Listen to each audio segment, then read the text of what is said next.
الفرشتين دول على شعري النهارده واشوف الفرق بينهم.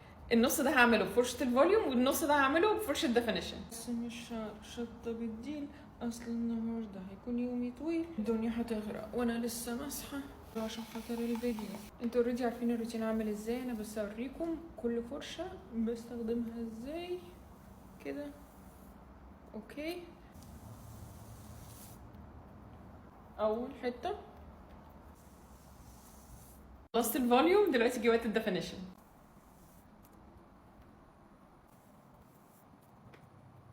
وادي اخر خصله في شعري.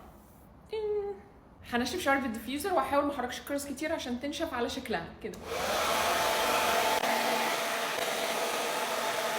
وادي شكل شعري بعد ما نشفته ولسه فكتش الكيرلي وما عملتلوش اي حاجه. طبعا واضح فرق الطول والديفينيشن، كمان الفوليوم كان اسرع في تنشيفه عشان الكروز فك من بعضها اكتر، لكن هنا الكروز لف على بعضها اكتر فخدت وقت اطول، فواضح طبعا الفرق.